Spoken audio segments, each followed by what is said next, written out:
Welcome to Just for Clicks, guys. I am Michael Buckeye. So this is live, raw, and uncut sports talk here on this Thursday edition of the show. If you guys joined me yesterday, you guys definitely know that I got a little heated about the Rooney Rule and like whatnot.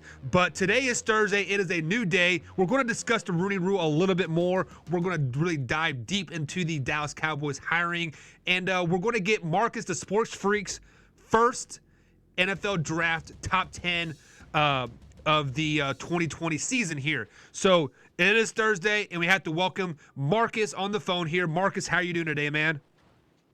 I'm doing good, Michael. How's it going? You know what, man? It's been a long time since me and you have talked. If you guys do not know Marcus and myself do another podcast, the Marcus and Mike Show. Marcus got a little under the weather and been out for a few months here with what you have, gallbladder surgery. Yeah. So he's starting to recover. And a couple other things. Yeah. Well, life happens, and but he is starting to recover from that. So, guys, Marcus is a very knowledgeable sports guy for you guys that do not know him or follow him on Twitter or Facebook or anything to that effect. Marcus is a huge Cowboys fan, so Marcus, we have to start with the biggest news of the week. The Dallas Cowboys finally get their man. They finally fired Jason Garrett after many, many years of mediocrity. So first things first, man, what is your thoughts about the hiring of Mike McCarthy? I think it's a absolutely great hire. People were talking about it's not a splash or whatever. What kind of splash do you want? The guy has been to the playoffs 9 out of 13 years. He's a Super Bowl champion. He's got 10 playoff victories, second only to Bill Belichick since about 2006. Right. So, I mean, this is a pretty good hire. I know people were wanting the new kid, the Matt Rule or some, Urban Meyer. But listen, you hire somebody like that, that's unproven. Jerry Jones wanted a proven commodity right now that can come in there, knows the NFL game, knows what's going on, and can already win you games. We don't have time for a college coach. Listen, I like Matt Rule. Okay, he had a cup of coffee in the NFL a couple of years ago with the Giants. We don't know how that would pan out. Good luck to the Carolina Panthers. All right, Urban Meyer. I think he's a good teacher and then good coach. We don't know how successful he would go into the NFL with grown men. Listen, let me ask you a question. Nick Saban's a hell of a coach, isn't he? Hell of a coach. Yeah. No. Hell of a recruiter. Yeah. I think he's a good coach, too. He's a good X's and O's coach. You give Nick Saban a few weeks to prepare for your offense, and it's usually you're going to lose unless, you're going up against some superhuman Deshaun Watson or right. Johnny Manziel who caught lightning in a bottle for a year. Usually you're not going to fare too well. But listen, Nick Saban didn't do too well in the NFL, did he? So Jerry Jones did not want to take any chance on getting there, and Matt Rule not knowing the NFL game very well. Urban Meyer, he didn't want to take a chance on flaming out with Urban Meyer, whose coaching methods may not work in the NFL. He already knows that Mike McCarthy works, so he wanted a proven commodity, and I respect that, Michael, because look, we have the talent now. We don't have time to wait to see if Matt Rule can figure out the NFL game. I don't have time to see if Urban Meyer can figure out the NFL game. I don't have time for that.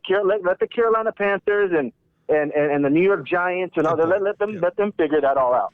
Yeah. Let's go with a proven coach right now in Mike McCarthy, who I know next year will get 12 victories. Oh, that is a bold statement there, because I believe earlier in the season we both had the Cowboys going 13-3 or 12-4, yeah. and we kind of seen how that panned out in the end. Four of those you guys that are kind of new here to the show on Monday. I kind of went in on the Dallas Cowboys just a tad bit. A guy said they were further away from the Super Bowl with the hire of Mike McCarthy than the Cleveland Browns are, like if they were to hire Mike McCarthy. The reason why I said this was because Mike McCarthy is bringing a West Coast offense to a power back team. How do you think Mike McCarthy is going to, work Ezekiel Elliott into the mix, having that West Coast offense? Are they going to cater to his needs, or in your eyes, Marcus, what is going to happen? Well, look, the West Coast offense, you're correct, is predicated on short passing game from the Bill Walsh era. But look, Roger Craig flourished in it. I don't know if you remember Roger Craig, number 33 for the 49ers. He actually had 1,000 yards rushing and 1,000 yards receiving. Marshall Faulk did that, and then the Carolina running back just did that, McCaffrey. There's only 3 players that have done that, and one of those has been one of those was in the West Coast system. That was Roger Craig. Listen, Mike McCarthy hasn't had a running back like Ezekiel Elliott. Okay, he gave it to Eddie Lacy a bunch of times. I think that was the only time that in his 13 seasons with the Green Bay Packers that he was in the top 10 in rushing. Right. I think they kept feeding Eddie Lacy. Yeah. Listen, he hasn't had a running back like Ezekiel Elliott. Trust me, Ezekiel Elliott's going to get his touches. Okay, so I'm not worried about that. He has to. He is worth $80 million. Yeah. Has to get his touches. Also Zeke should be happy. This will prolong his career. This will bring in Tony Pollard a little more. I'm not worried about this at all. Listen, this is going to help Dak Prescott. In this West Coast game, he just has to learn the system. This is going to get everybody involved. Short passing game. I'll give you just a little coaching here. The West Coast offense is predicated on the defense coming up and making mistakes while you throw a short pass, and then your receiver can take it to the house off a short passing game like Jerry Rice and John Taylor and those guys used to do with the 49ers. I'm not worried about this at all. This will prolong Ezekiel Elliott's career. Tony Pollard will get some more touches. I have no issues about this at all. Listen, the Cowboys have top-notch talent. Mike McCarthy will come in there, and he's easily going to win 12 games. If you thought Jason Garrett would win 13 games with this talent, with the Cowboys, Mike McCarthy will easily win 12 games. This is a big-time hire. They just got to learn the system. They just got to get in there in minicamp. First of all, I got to sign Dak Prescott because he's not under contract right now. So technically, the Cowboys don't have a quarterback. So it's kind of interesting. I think they're going to have to franchise him. That's exactly what I would do, by the way. But I'm not worried about this at all. Mike McCarthy's system, West Coast offense, there's no worries about this at all. Yeah, one of the biggest things that I remember with Mike McCarthy before he ultimately left the Green Bay Packers, not by choice by like any means, but Aaron Rodgers was upset with him by the lack of the evolution of the offense. They were running the same thing that they were in year 2 to year 13. So, do you think he has had a time to reflect on things? Talk to his buddy over there at the Kansas City Chiefs, Andy Reid, and kind of evolve his offense, or do you think we're going to see the same old that we saw out there in Green Bay land?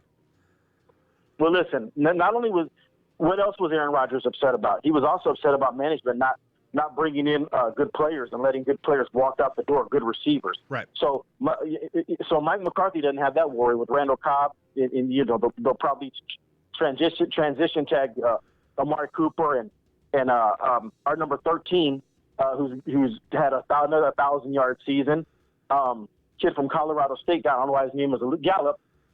He is going to turn into probably maybe a number 1 receiver.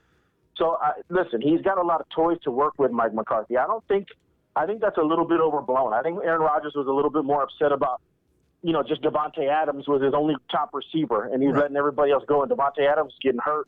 I think Mike McCarthy, what some of the reports are, we're saying that this year he took a group of coaches, and they went over game plans and how to evolve his offense. So, no, I don't worry about that kind of thing at all. I think that's just kind of fodder for people that want to be negative and things like that. Listen, this guy's a good coach, okay? This guy has always had top offenses, so not worried about that one bit, Mike. Yeah. So I'm glad you brought that point of letting players walk. Jordy Nelson really comes to mind in like recent memory that he let walk more or less. So we do have Dak Prescott that is up for contract. Amari Cooper's contract is up, and I believe Randall Cobb's contract is up as well. All big offensive threats and needed on the offense. You also have Jason Witten at that tight end spot.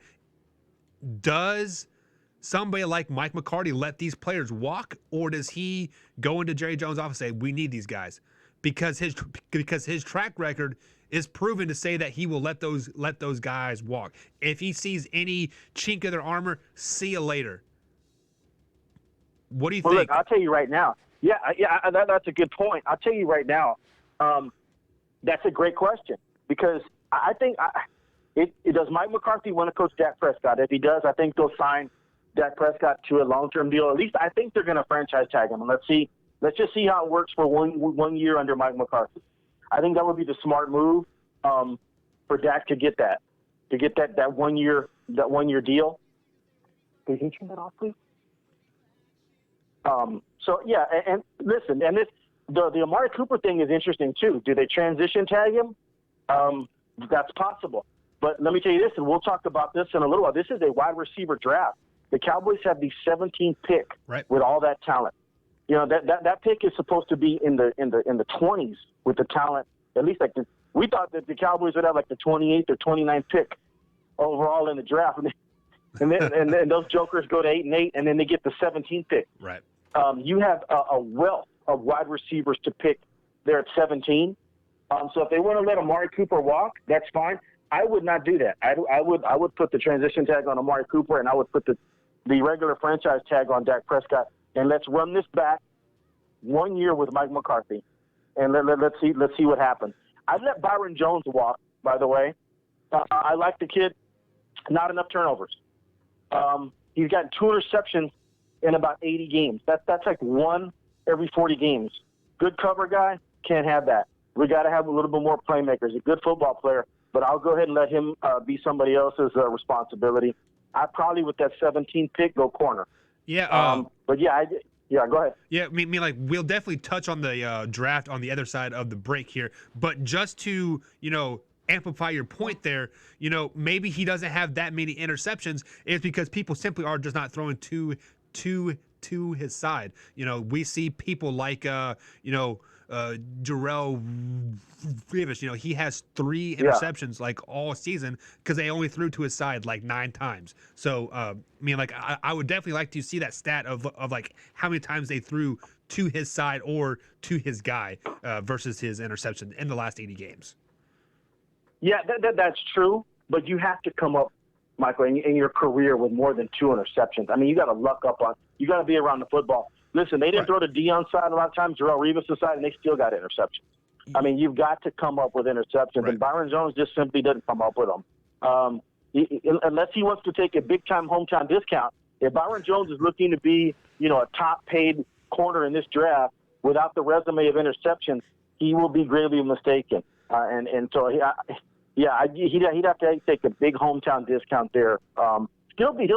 I think the Cowboys will still pay him well, but they will not pay him like the top 5 corner. No way. Right. So kind of sticking on this coaching staff here, they ultimately did, or I'm sorry, the Dallas Cowboys ultimately did keep the offensive coordinator.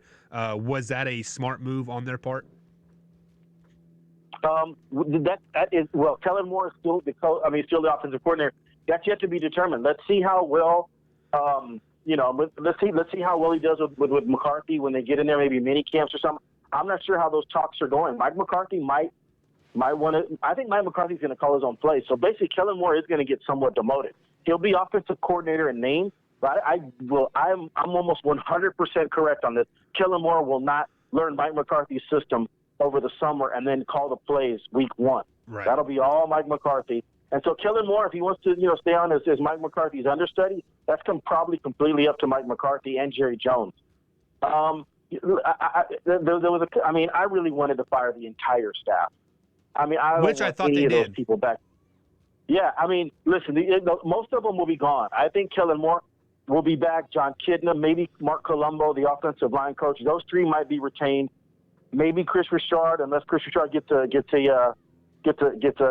defensive coordinator job somewhere else, or maybe even, with the Rooney Rule, go ahead and get interviewed for head coaching jobs. Listen, this is Mike McCarthy's baby. He will be calling the plays. So if Kellen Moore stays on, he'll be offensive coordinator in name only.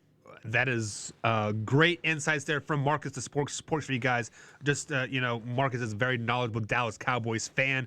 He reported for the Dallas Cowboys for several years, so he definitely has the inside knowledge that a lot of us do not have. But on the other side of the break here, guys, Marcus alluded to a tab here. We are going to talk the Rooney Rule, and we're going to talk his top 10 NFL draft. And if we have some time, we got to squeeze in Joe Judge to the Giants as well. So, guys, join us right after the break, and we'll be right back.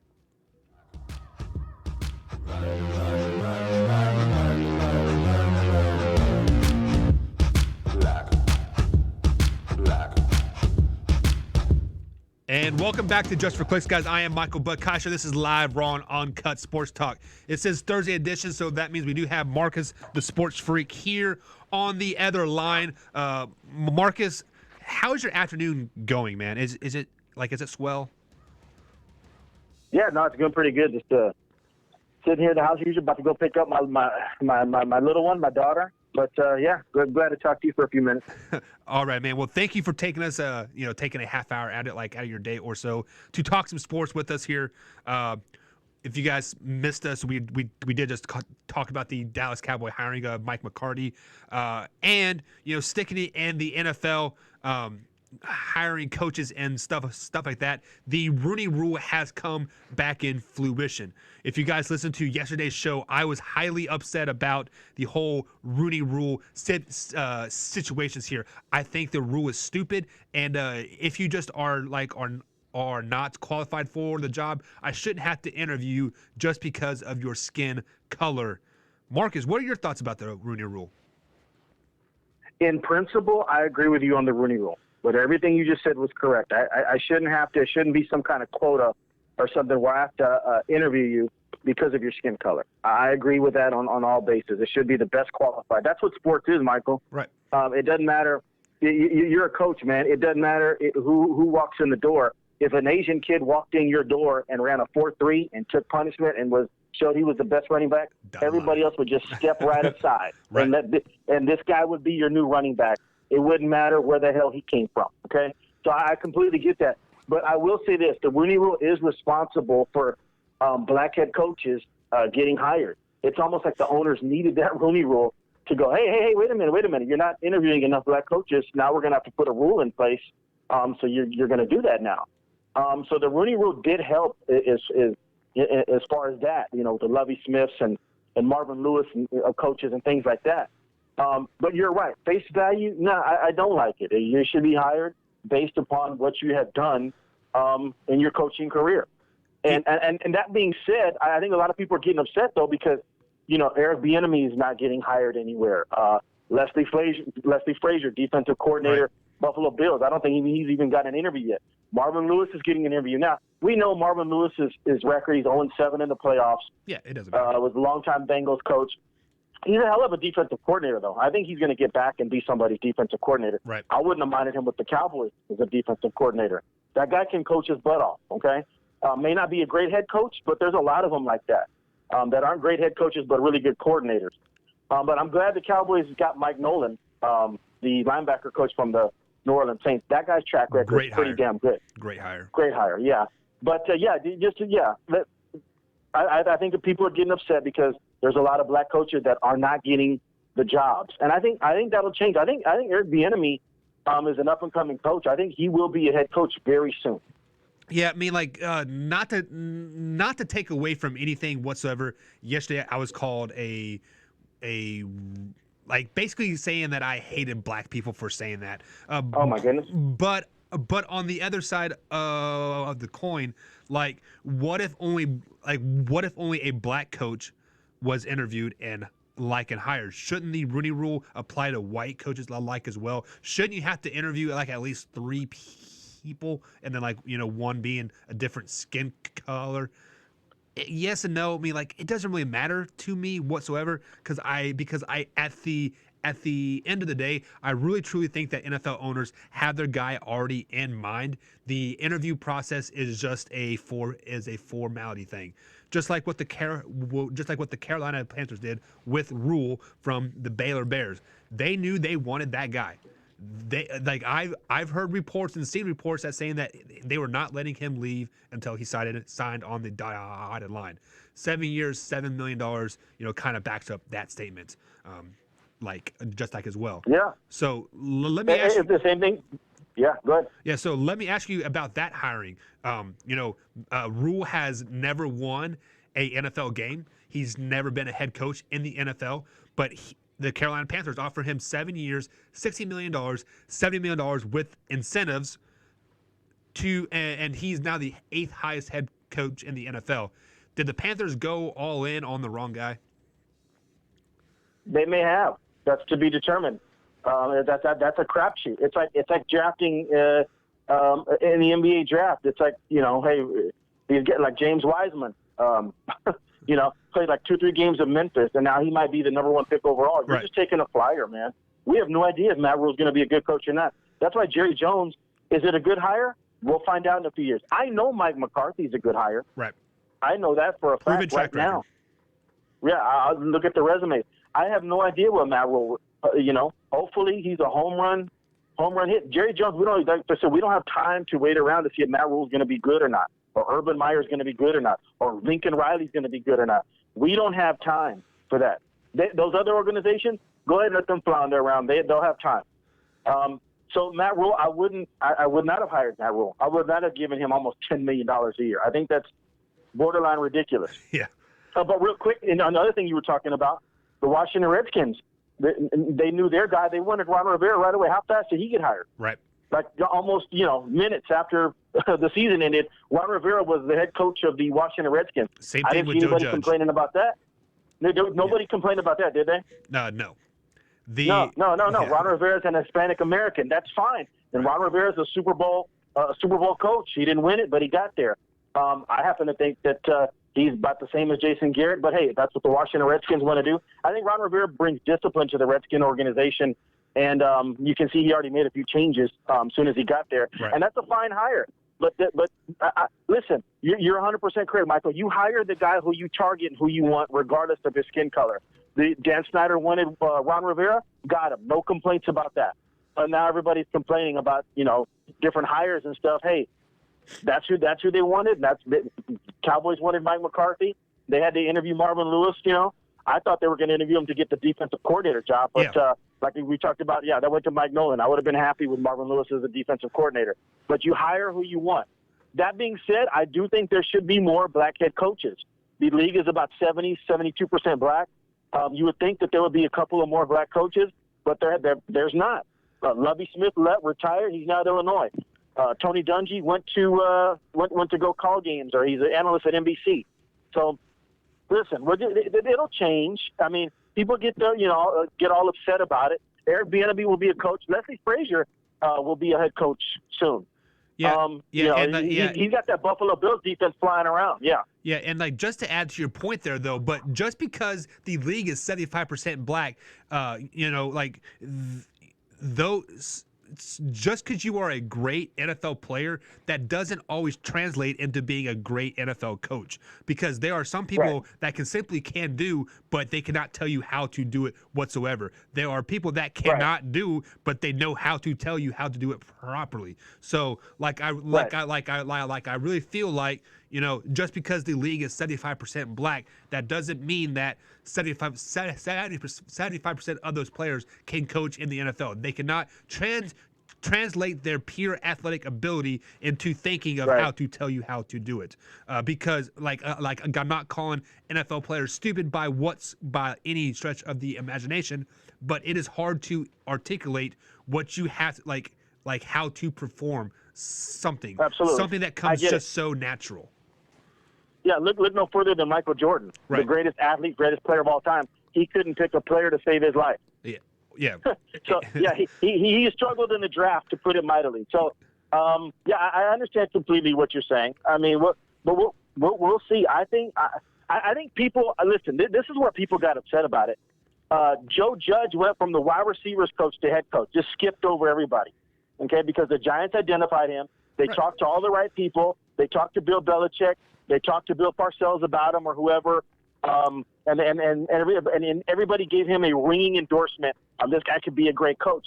So what Dave Gettleman and Mara, the owner, they went ahead and just tabbed him, Coach Judge, wide receivers coach, and he went straight to the top, almost as a head coach.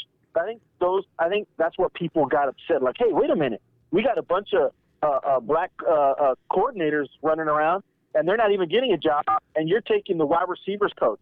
But hey, man, that's their prerogative, man. They own the team. That's what they're going to do. I hope they fall flat on their face. I hope Coach Judge, goes 0-16 with the Giants. I'm a Cowboy fan. And what's funny about it is he better be a damn good coach because his wide receivers were terrible this year. He didn't even have he had a terrible season this year. Right, exactly. And that's another thing people were upset about. It's not like his receivers were lighting the world on fire. But I think that's where the spark started, Michael, when Judge went from wide receivers coach to a head coach. I don't think there was race involved there in terms of, I think Gettleman's a moron. I think Gettleman's an idiot.